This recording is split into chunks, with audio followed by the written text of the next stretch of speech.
You know, one of the things that you said, Susan, that shocked me so much is the accessibility. How easy is it to get? A kid can go downtown and get heroin. It's easier for them to get heroin than to get a beer. And it's all over. It's all over the place. And it's frustrating that parents think that it's not around. It is. It's all over. And these kids are not afraid to use it. There's no fear. Other kids are doing it. You couldn't have looked at my daughter and said she was a heroin addict. I don't even like the word addict. She was addicted to heroin.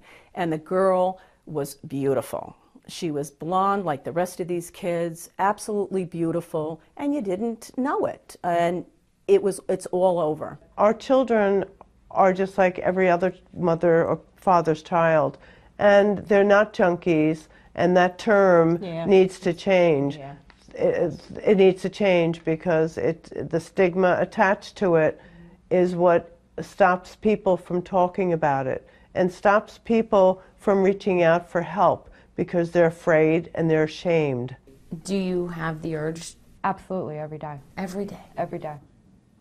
Every day it's a struggle. I have a life that is sober and meaningful, but on the other hand, you know, like, families blame themselves, you know, for the addict's use, and I can look back and say it really had nothing to do with my family. How many of your loved ones went to rehab? Raise your hand. All of you, they all went to rehab. He was in and out of hospitals and rehabs, I would say 23 times. Everyone I seem to talk to has the same story, that rehab didn't work. You're put into a chicken coop, but the chicken coop has no chickens in it.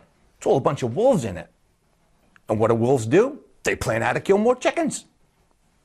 So you're worth the best of the best.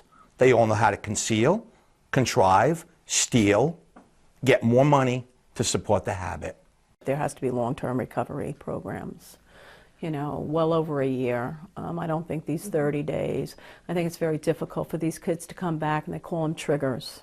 And it's you know, street corners, it's friends, it's a chair, that major triggers. And I think it's very hard for them to have to get clean and sober when they have so many like 30 that. days is just not enough. And they're coming right back into the same It's just not environment. enough.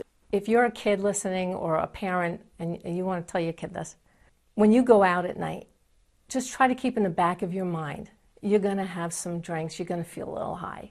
If that person comes up to you and says, you want to try this, do like you do with before you buy a pair of expensive jeans. You say, I'm going to sleep on it. Give me 24 hours.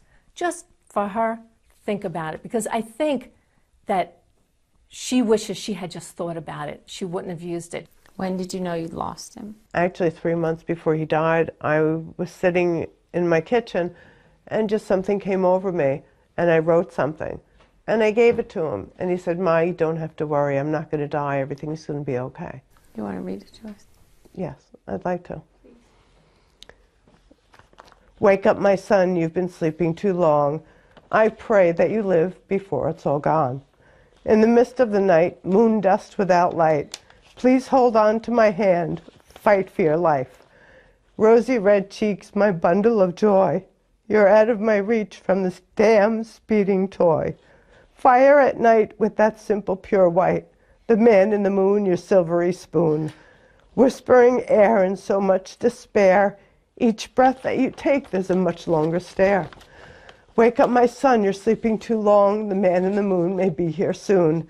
In the mist of the night, moon dust without light. Dear God, help my son fight this damn fight.